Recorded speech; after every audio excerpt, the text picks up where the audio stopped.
Hello and welcome to the Full of Beans podcast. Today I am joined by Vanessa Longley, who is the CEO of Beat. So I'm extremely excited to talk to Vanessa today. How are you?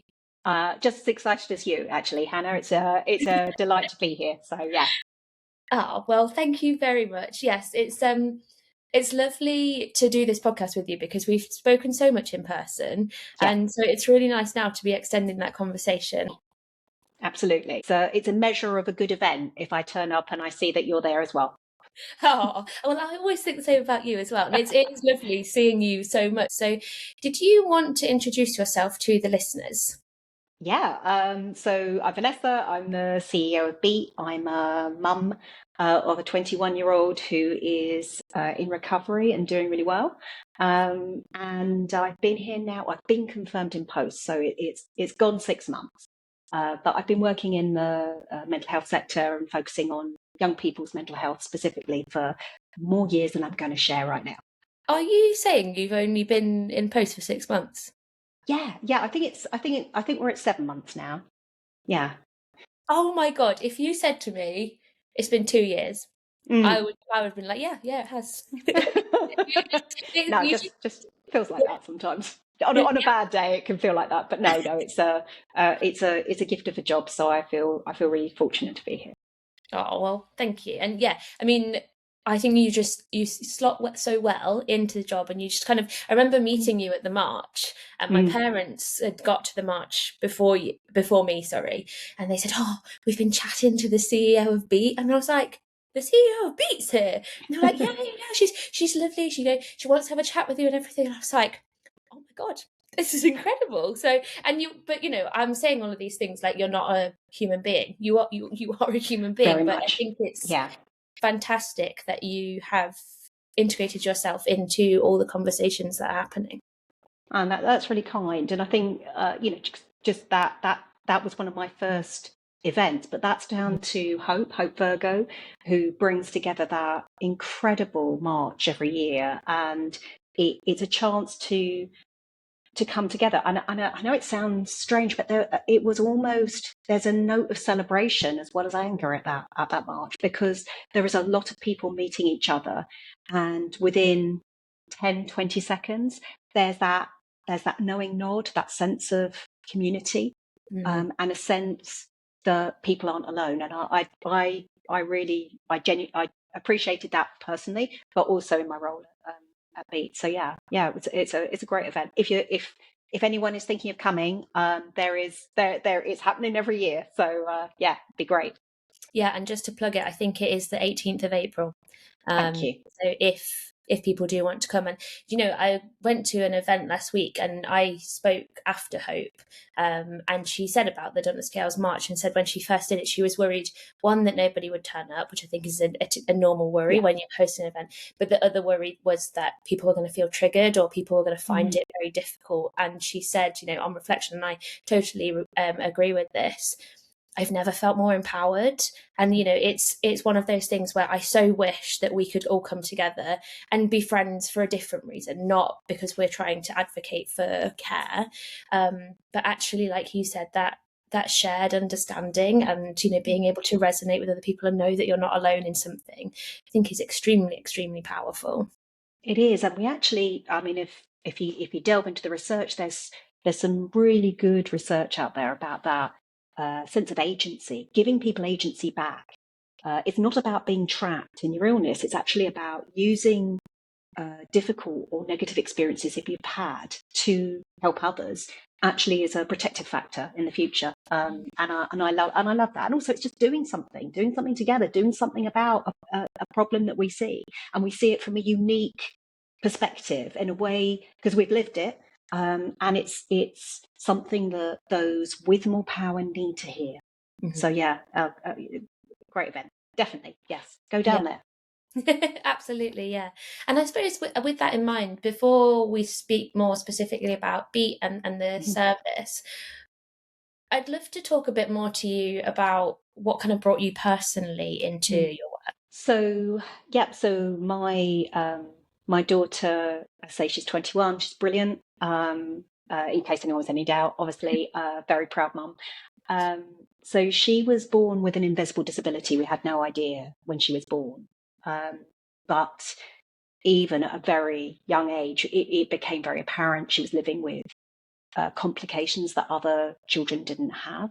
And that involved a lot of investigation, a lot of appointments, a lot of things that will be very familiar to a lot of people who are listening to this, and reached a point of diagnosis.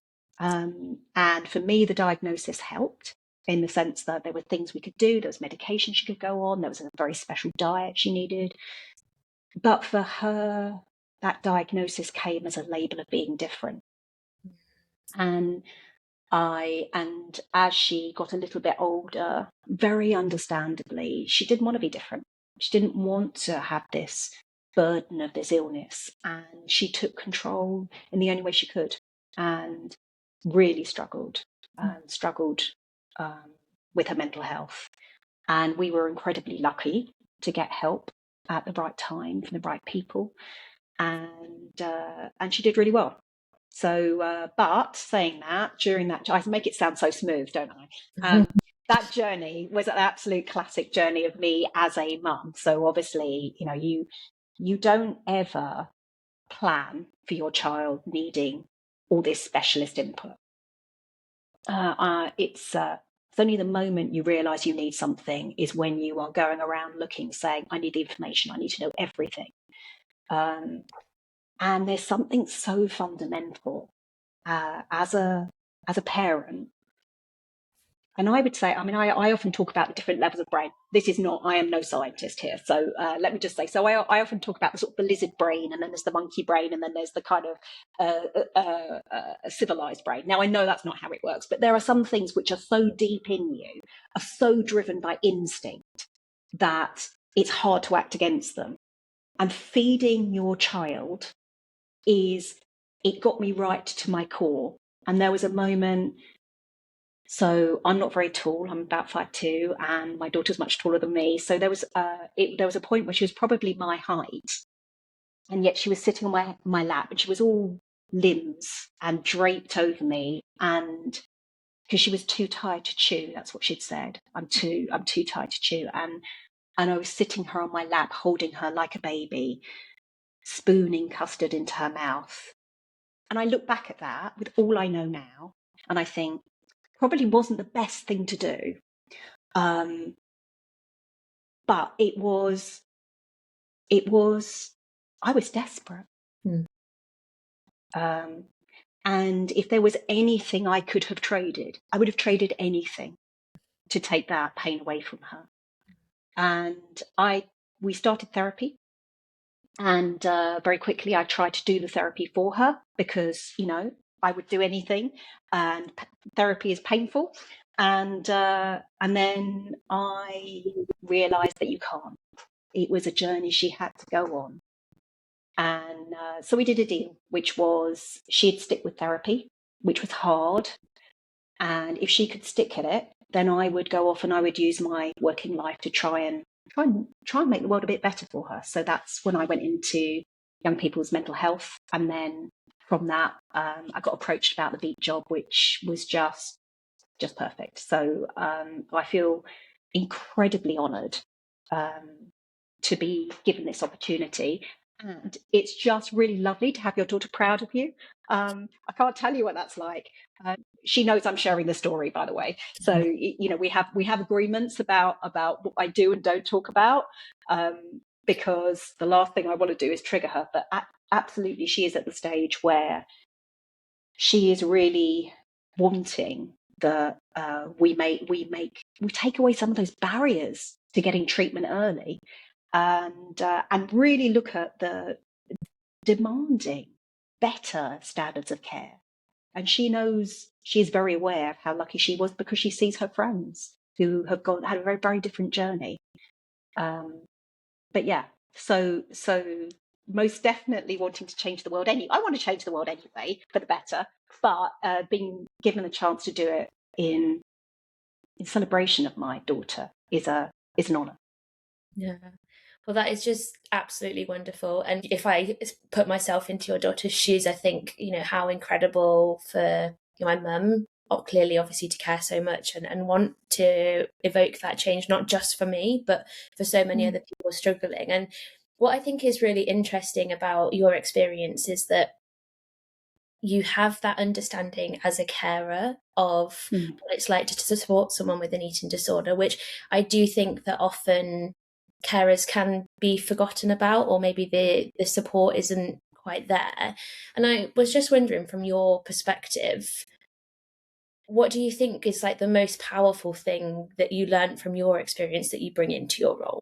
Oh, that's a really good question, Hannah. I think there was uh, when I've got some help alongside my daughter, and it was one of those very simple things from the peer group. And someone said to me, this is not a machine. You don't put one reaction in and get an instant reaction out. You're in this for the long term, and what you're doing is brilliant. And the best thing you can do is to keep going. Mm. And it was the reason that was an insight is because it was a realization that for when you wake up in the morning, when you're in these situations, and this more so from those who are actually living with an eating disorder themselves, but equally for the parents and carers in many ways. You wake up in the morning and you've got however many meals you've got to get through every single day. And you might go to bed and you're like, okay, today was difficult. And then you wake up in the morning and you've got another day. And it doesn't matter how much support you're getting from the outside. We all have bad days.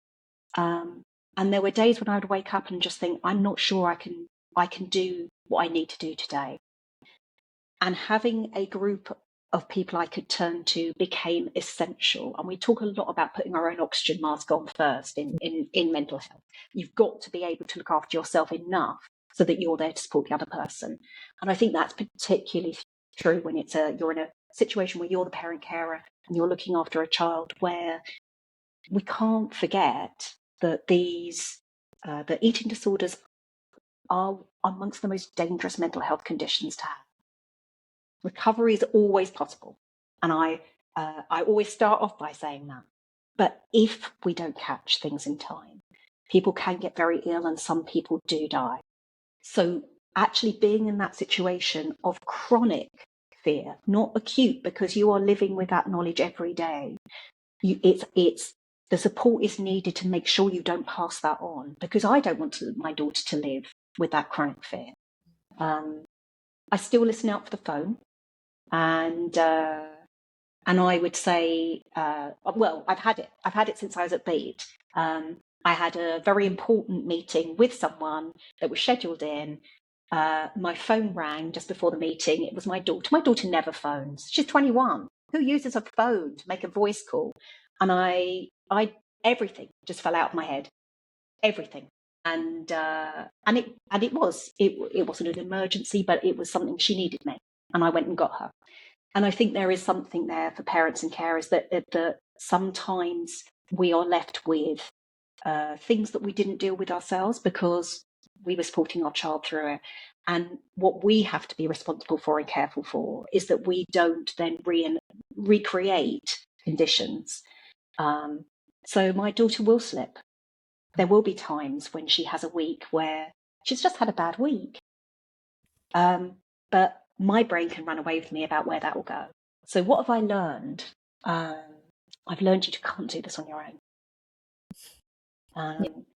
And I've learned that there's a lifetime of learning, that as much as I know as a parent carer, my daughter's taught me double, quadruple of that around what real resilience looks like, around when I talk about courage, the idea of being scared and doing something anyway is what I see again and again in those who are living with an eating disorder. Being brave enough to try stuff that terrifies you is extraordinary.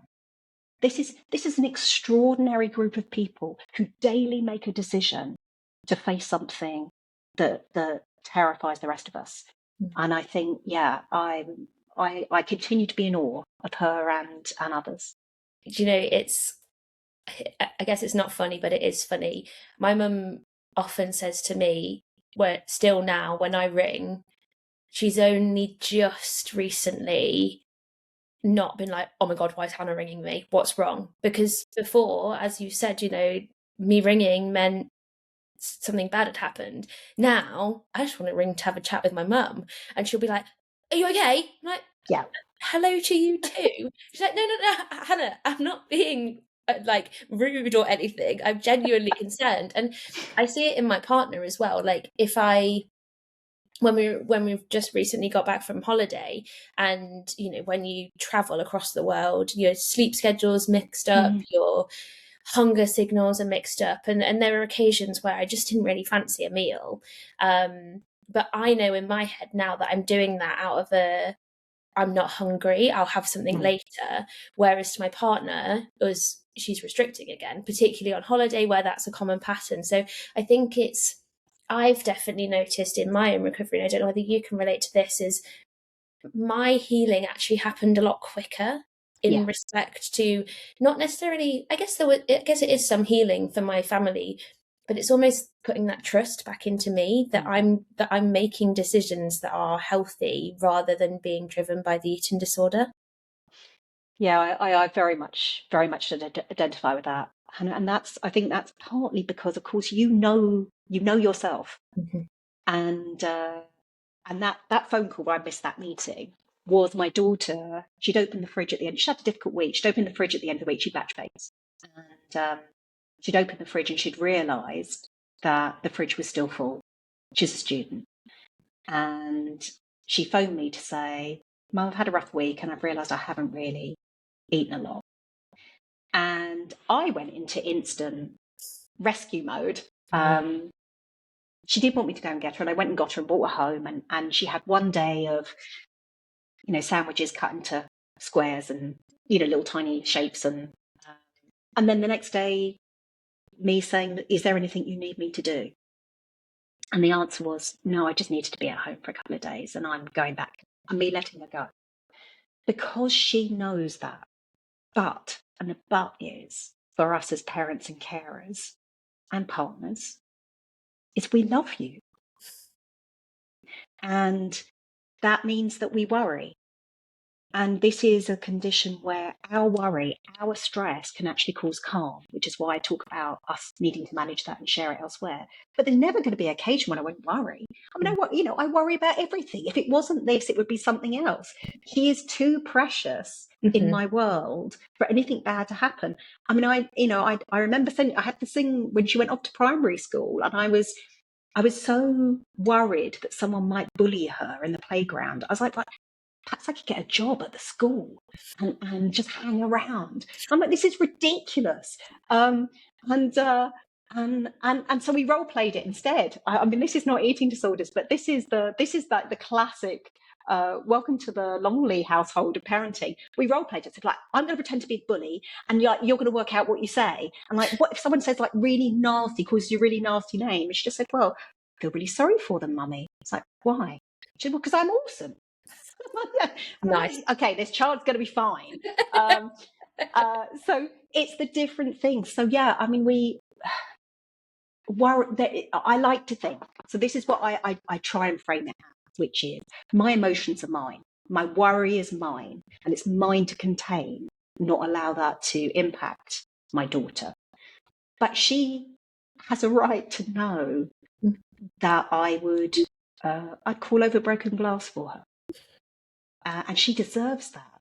And she deserves that level of love, not because she's got an eating disorder, but because the world is a better place with her in. And I hope she finds a partner who worries about her in the same way. It's an act of love, that worry, as long as it's managed. So as long as you're able to turn around to your partner and go, "Stand down, we're fine." Yeah.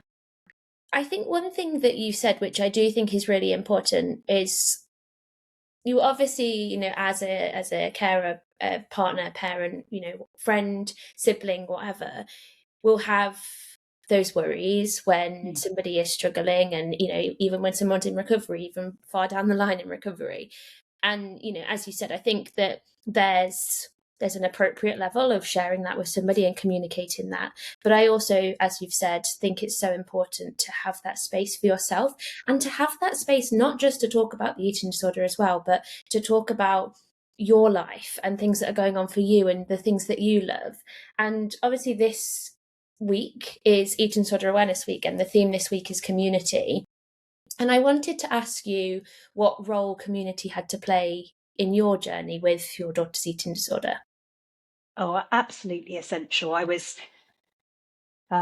have been lost without it. But community is it's an incredibly powerful word, but we use it to mean so many things. So I would say I'm incredibly lucky to have multiple communities, and there were the coffee mums community at the time. So they are the mums I used to meet in the playground, where our kids were at school together. And what they helped me create, they were the people who'd pick me up. I'd get my daughter to school, and I would be sometimes in pieces. It had been really difficult, and they would pick me up and take me for coffee, the coffee mums. And it would be, right, you cannot leave here, you can't go to work until we've seen that you've had a coffee, you can string 3 words together in a sentence without crying, and you're ready to actually meet the wider world. But here is it was a safe space just to be. And although they knew my daughter, they knew the challenges, it was about me. But alongside that, I mean, I won't underestimate the knowledge of how lucky I am. For my sister is a specialist psychiatric nurse with decades of experience working with adolescents with eating disorders, and my mother was a social worker working with children with disabilities, and we are a group of we're close female strength, kind of that celebration of humanness, not just femaleness, but humanness. And we've always believed in direct action, of doing stuff. So I had that community, that family community, who was behind me all the time. And it was, right, what can we try? What's next? And there was never a point where there was no hope, because it was always, okay, if we don't know what to do next, my sister would go off and go, okay, I've got to do a bit of research about what the latest things are. So that community, but also online. I mean, let's not knock the online community. I know we worry about social media, we worry about the dangers online, but the support you can get from others, so from peer to peer, and from, if I push a little bit about Beat, so I mean, Beat's online community for parents, it can be transformative, because it allows you to understand the person that you love in a wider context. So not only are you sharing you're also understanding. And then alongside that, there was stuff which was absolutely nothing to do with what my daughter's struggles were, but it was a space for me just to offload. So I know this sounds possibly ridiculous, but I started doing my master's. And the reason I wanted to do the further study was because it was highly structured. So I couldn't just give up. I wanted to get my certificate. But it was a space where we just came together to be creative and to learn alongside each other. And one of my insights, and we still use this a lot actually, which was, at times of greatest struggle, starting something new was actually a really positive. It was a commitment to the future. And it was something I needed to say, there will be a time when this stuff comes in really useful. So I'm going to make that commitment. It was a gift to the future me. And that's about investing in hope. So community is just an essential thing, whether you're coming together with peers, whether you're coming together with experts, whether you're looking for information or emotional support. We can't do this on our own.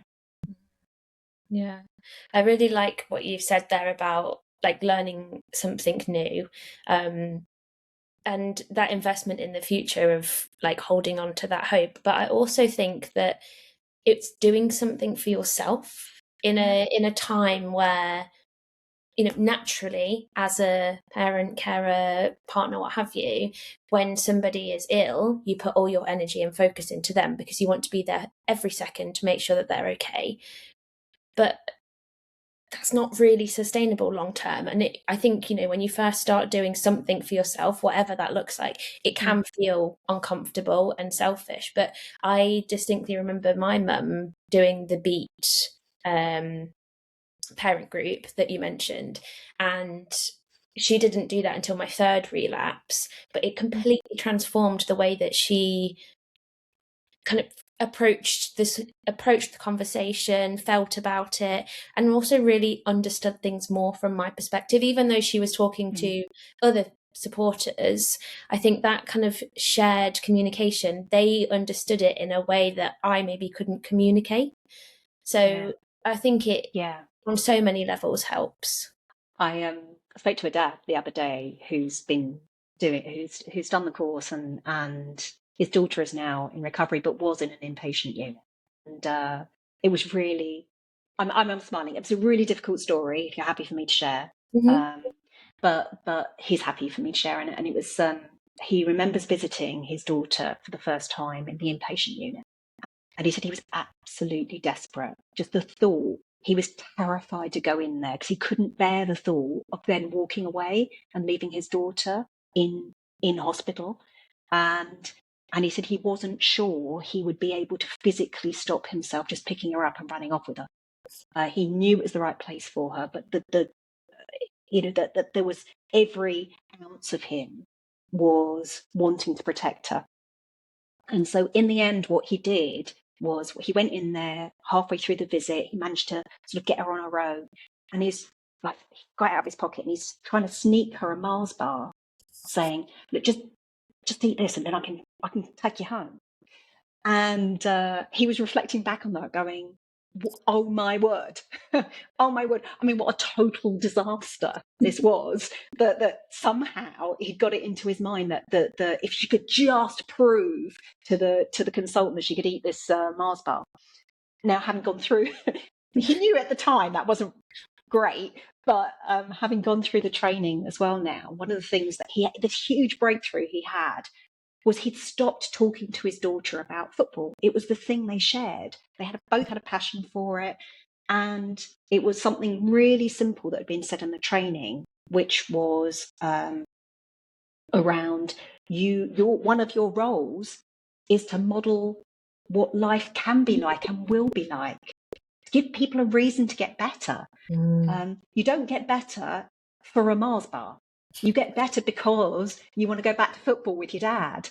And it was he was then saying it was this a mental switch for him where he realized that he could talk about something he was passionate about, that he was really excited about in the future, and that would actually help. Was a brilliant moment for him. But it was that switch. So one of the things was, trusting in those the specialist advice around the food side. That's not his area of expertise. He doesn't need to be an expert in that. He needs to be an expert in being dad. And that's what works. So yeah, it's that community, that support can be transformative. Yeah, definitely. And I think it's putting the trust in that being yourself with that person is actually what they need in that moment. Because I think so often people are so worried about, what should I do? How do I parent somebody through this? What's the right thing to say? And I can speak from my own experience here. Whenever I saw friends or family, all I wanted was just to have a random chat about something that we've got a shared interest about. And that was more than enough. That was exactly what I needed in that moment, to just take me away from what was going on in my head and have what seemingly could be a very boring conversation, but actually for me was just, wow, let's change the record. Yeah, absolutely. And the flip side of that is, we, around that importance of community, the people around you, is that we know time and time again, we hear from people in recovery that they would want people to ask if they're okay. Now, at the time, they may not welcome it. That in the moment they might be like, "Arr," but actually for so many people in recovery, they remember back, and it's actually some of those very early, careful but genuine conversations with someone that they trusted that then really sunk in and led to them seeking the help they needed. And we've got guidance now, so we've launched it with Redcan and Beat have come together and produced a kind of a how to have that first conversation guide, because so many parents, carers, partners that I talk to, they all go, I didn't really know what to say, so I didn't say anything. I'm like, no.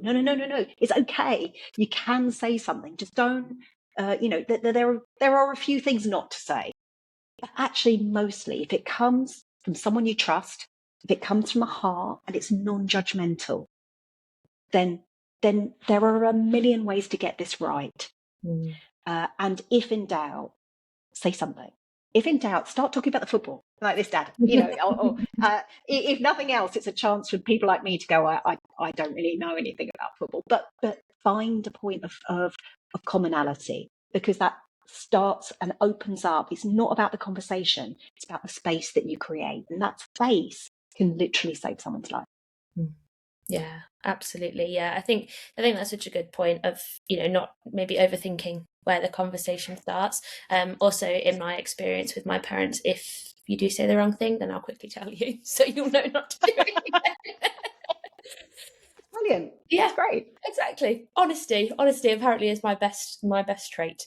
Something I wanted to ask you as well, I guess kind of joined into community, and you just mentioned the work that you've done with Redcan, but I think another thing that feels really important within the eating disorder community is that collaboration, that community, not just through people with lived experience that, are going through an eating disorder, but also the collaboration between charities, researchers, clinicians, because we're all singing from the same hymn sheet. What do you think that that's something that's become more important over the past few years? I think it's always been important. Has it happened? Is the other question. And I think, we as a society think differently. We value knowledge, different types of knowledge through courses of history, and we are at a really important point, I think, especially in the eating disorder community, where we've got really good understanding about how important good quality knowledge is. And there is some amazing research out there happening. Don't get me wrong. It's just extraordinary.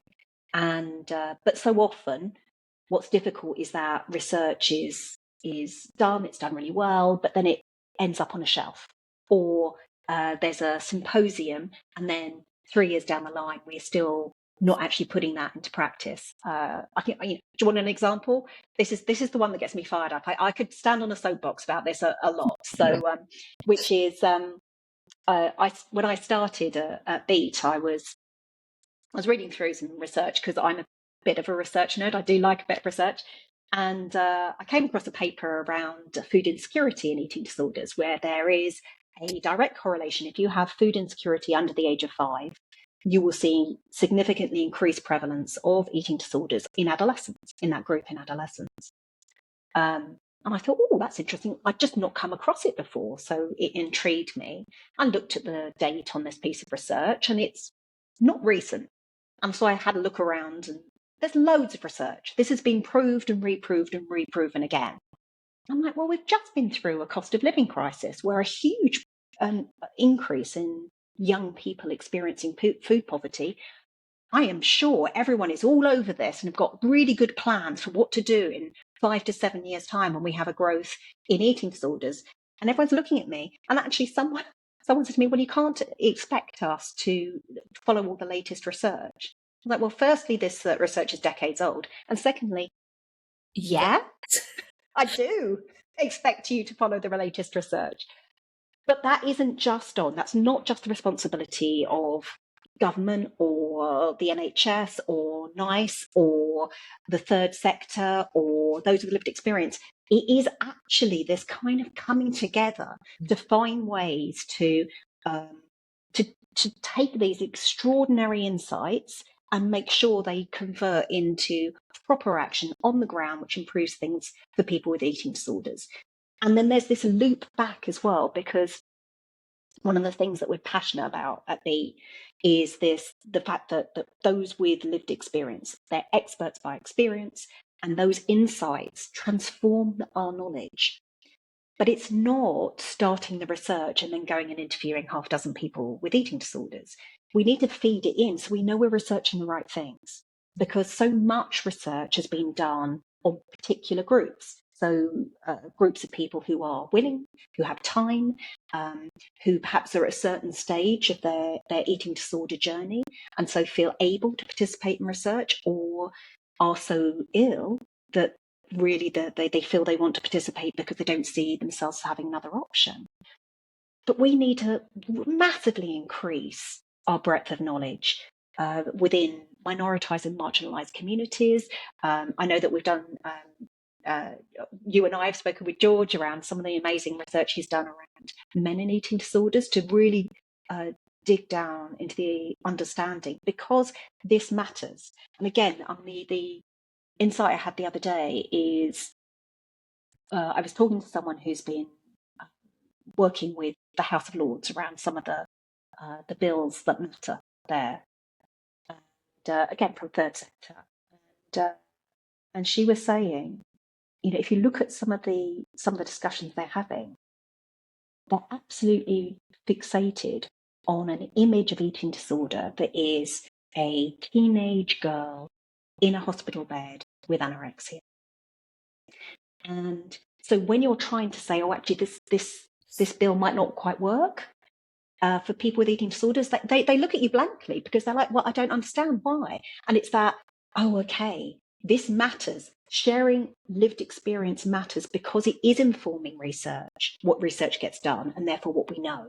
It is informing policy and practice because people are viewing eating disorders through a specific lens.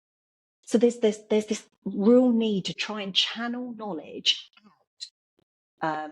We want more research being done, and research into eating disorders is massively underfunded. I mean, again, you know this, but if you look at all the mental health research that's being done, only 1% of that money is spent in the eating disorder space. We massively need more research and a whole breadth of research. But we also need that research to go out, whether that is direct training for the healthcare communities and healthcare practitioners, whether that's to inform policy and practice, or whether that's going directly out to parents, carers, and people with an eating disorder.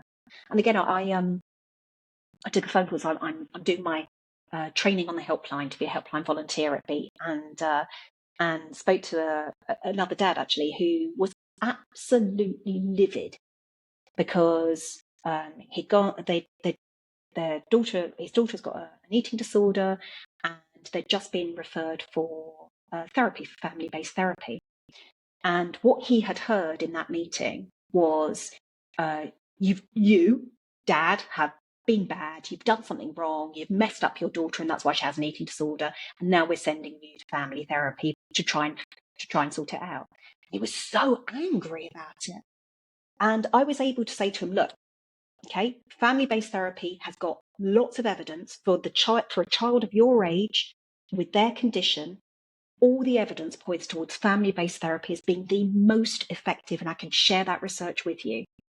And the only reason they would consider family-based therapy is because you're a good dad, because you can be in the room and they can work with you alongside your child.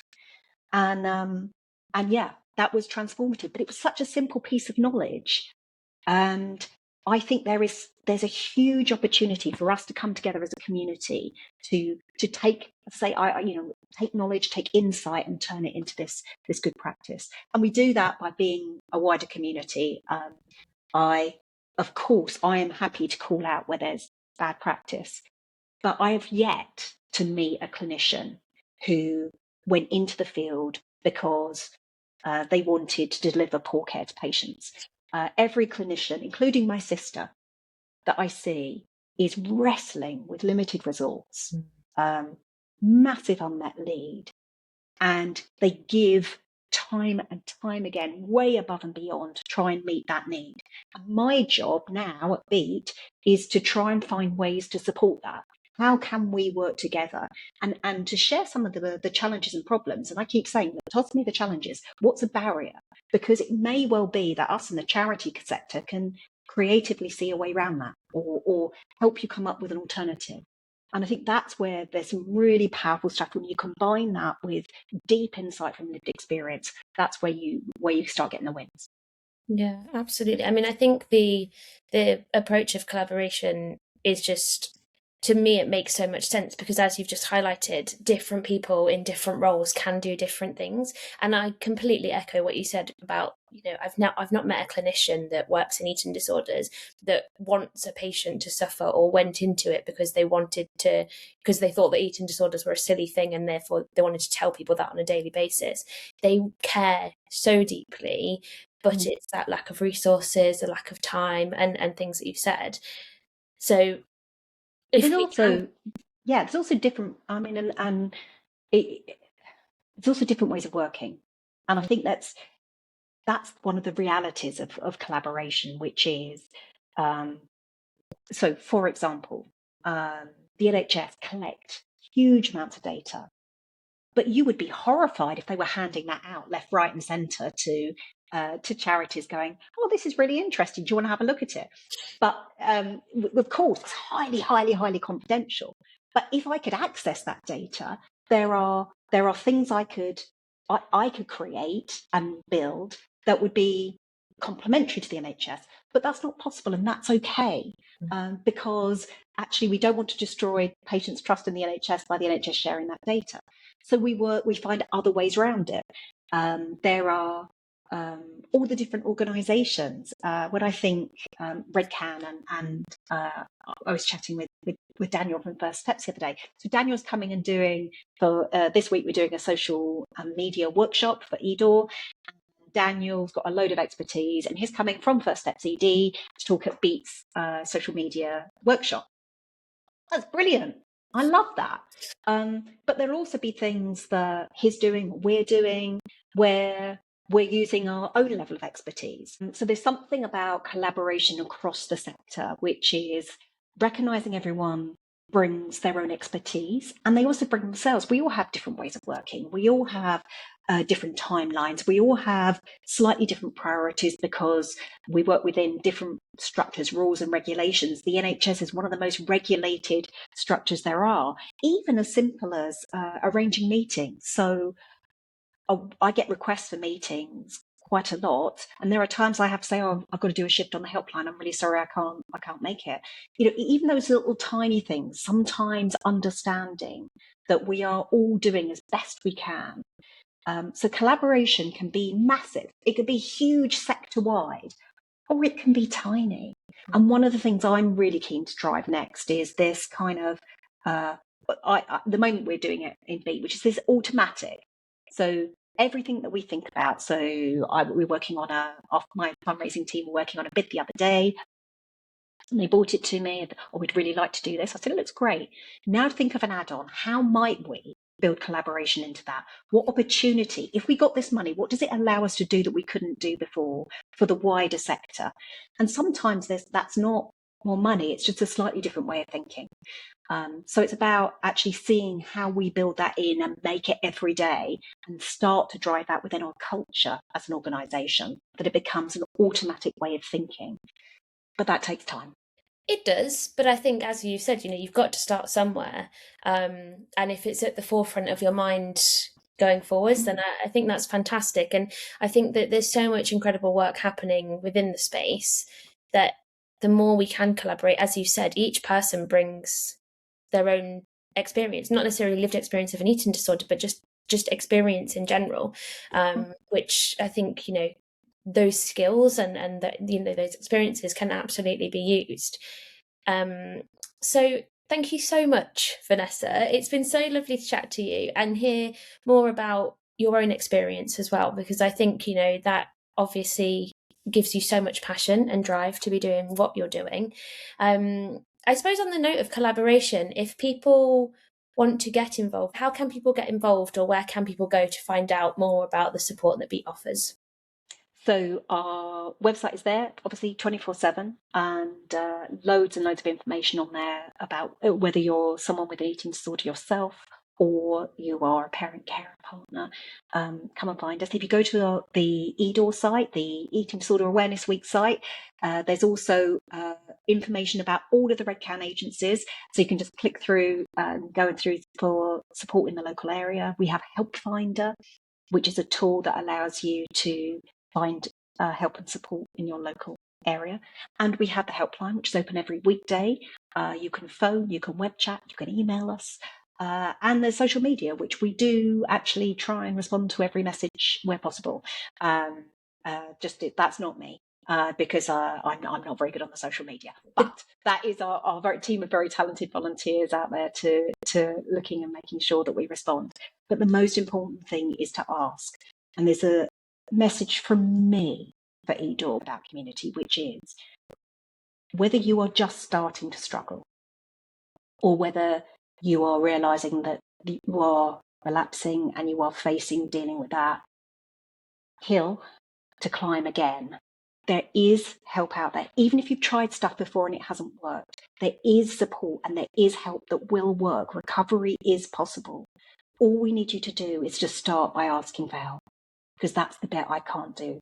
I can't find you, but once you are found and you ask for help, we will make sure we find you something that you can do next. So please, if it's you, if it's someone you know, just ask, check in with people, and there is plenty of resources that we can start people on a journey, and there are plenty of other amazing organisations out there offering specialist eating disorder support and advice that we can help you find. Absolutely, yeah. Well, I think that is a brilliant message. And I hadn't thought about it from that perspective before, actually, is, the one thing that you can't do is come find us and get us started by asking for help. So yeah, brilliant message, and thank you so much again for your time. I really do appreciate it.